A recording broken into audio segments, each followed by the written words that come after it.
Start అని చెప్పండి. Start అని చెప్తే నేను స్టార్ట్ చేస్తాను. మేడారం జాతర ఎన్ని ఏళ్ళ నుంచి స్టార్ట్ అవుతుందన్న? 700 ఏళ్ళ చరిత్ర కలిగినటువంటి జాతర. కాకతీయ రాజులైనటువంటి ప్రతాపరుద్ర దేవుడు ఎవరైతే ఉన్నారో, రుద్రమదేవి తర్వాత ప్రతాపరుద్రుడు ఆయన పరిపాలించిండు. ఆయన సామంతరాజులు ఈ మేడారం రాజ్యం పైన విపరీతమైనటువంటి సుంకాలు విధించడం వల్ల, పన్నులు విధించడం వల్ల ఇక్కడ ఉన్నటువంటి గిరిజన సామ్రాజ్యాన్ని పరిపాలిస్తున్నటువంటి పగిడిద్దరాజు కానీ సమ్మక్క దేవత ఎవరైతే ఉన్నారో వీళ్ళు ఆ పన్నులు కట్టలేమని, అప్పుడు పాడి పంటలు కూడా సరిగా లేక, వ్యవసాయాలు సరిగా లేక ఇక్కడ గిరిజనులు ఇబ్బంది పడుతున్నారు. అందుకని చెప్పేసి పన్నులు కట్టలేమని చెప్పేసి వాళ్ళు కాకతీయ సామ్రాజ్యం రాజుల దగ్గరికి వెళ్ళి వాళ్ళు మొరపెట్టుకోవడం అనేటువంటిది జరుగుతుంది. వాళ్ళు వినకపోగా ఏంటంటే వీళ్ళు ప్రతిసారి కూడా పన్నులు కట్టక మొరాయిస్తున్నారని చెప్పేసి ఏం చేశారనంటే వీళ్ళపైన యుద్ధాన్ని ప్రకటించడం అనేటువంటిది జరిగింది.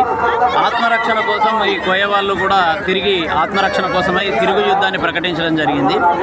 దాదాపుగా కొన్ని రోజుల పాటు జరిగినటువంటి విరోచిత పోరాటం లోపల ముందు జంపన్న వాగు లోపలనే తను కనుమూయడం అనేటువంటి జరిగింది. తన రక్తంతో కలిసినటువంటి వాగు ఎరుపు సంద్రమై చెప్పేసి ప్రవహిస్తుంటే ఈ వాగుకు అక్కడ నుంచి జంపన్న వాగు అనేటువంటి పేరు రావడం జరిగింది. తర్వాత తన బిడ్డ అయినటువంటి నాగులమ్మ, అల్లుడు గోవిందరాజు, అదేవిధంగా సారలమ్మ వీళ్ళందరూ కూడా నేల కొరిగారు. చివరగా పగిడిద్దరాజు కూడా ఆయన విరోచితంగా పోరాడి చనిపోవడం అనేటువంటి జరిగింది. తదనంతరం సమ్మక్క ఒక్కటి కూడా భయపడకుండా విపరీతమైనటువంటి శౌర్యంతో పోరాడుతూ తన కడుపు లోపల చిక్కినటువంటి కత్తి పోట్లతోటి కూడా తను విపరీతంగా పోరాడి చిలకలాది గుట్ట అనేటువంటి ఆ గుట్ట పైకి వెళ్ళి అంతర్ధానం అయ్యి అక్కడ ఒక కుంకుమ భరణి లోపల వెలువడం అనేటువంటి జరిగింది. సమ్మక్క ఇక్కడ ఆయుర్వేద వైద్యం చేస్తూ ఎంతోమందికి, అప్పుడు వైద్య సదుపాయాలు లేవు కాబట్టి ఎంతోమందికి ఆయుర్వేద వైద్యంతో చాలా సేవలు అందించింది కాబట్టి కోయ ప్రజలంతా కూడా ఆమెను దేవతగా భావించడం జరిగింది.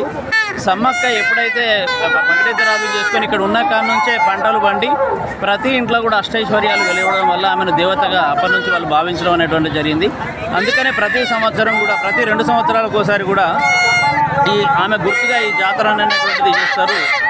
ఈ చిలకలాది గట్టు నుంచి ఒక కుంకుమ భరణి రూపం లోపల సమ్మక్కను తీసుకొస్తారు. సారలక్కను కన్నపల్లికి ఇవ్వడం జరిగింది కాబట్టి, కన్నపల్లి సారలమ్మ అత్తగారు ఊరు కాబట్టి కన్నపల్లి ఊరు నుంచి ఆడబిడ్డ కాబట్టి అక్కడ నుంచి సారలమ్మను తీసుకురావడం జరుగుతుంది. మొదటి రోజు సారలమ్మ వస్తుంది కన్నపల్లి గ్రామం నుంచి, కంకవనం నుంచి. అదేవిధంగా రెండో రోజు ఈ సారలమ్మను చిలకలాది గుట్టు నుంచి తీసుకురావడం అనేటువంటిది జరుగుతుంది.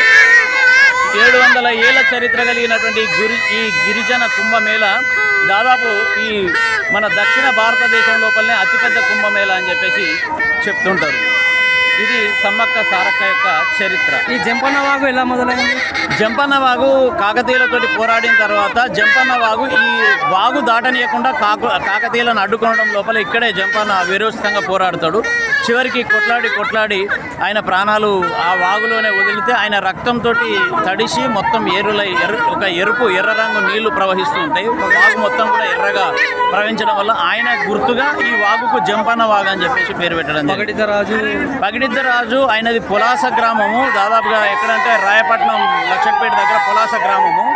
అక్కడ పులాస రాజ్యాన్ని పరిపాలించేటువంటి పగిడిద్దరాజు ఇక్కడికి వచ్చి సమ్మక్కను పెళ్లి చేసుకొని ఇక్కడే ఆయన స్థిరపడడం అనేటువంటి జరిగింది. అందుకనే ఇక్కడ పగిడి అంటే బంగారం అని అర్థం. అందుకనే ఆయన గుర్తుగా సమ్మక్కకు బంగారాన్ని సమర్పిస్తారు. అంటే ఆయనను సమర్పించినట్టుగా బంగారాన్ని సమర్పిస్తారు. పగిడి అంటే బంగారం అని అర్థం. బంగారం అంటే బెల్లాన్నే బంగారంగా కూలుస్తారు. ఇక్కడ ఆ సమ్మక్కకి ఏది ఇచ్చినా, ఒక ఆడబిడ్డకి ఏది ఇచ్చినా తక్కువే, భర్తనే నైవేద్యం ఇవ్వాలి కాబట్టి బెల్లాన్ని బంగారం అంటే ఒక్కొక్కరు తన ఎత్తు బంగారాన్ని ఇస్తాను మొక్కుకొని ఆ బెల్లాన్ని సమర్పించడం అనేటువంటి జరుగుతుంది. మీ పేరు? నా పేరు కోటరాజు అండి. నేను శనార్థి మీడియా జిల్లా స్టాఫరు.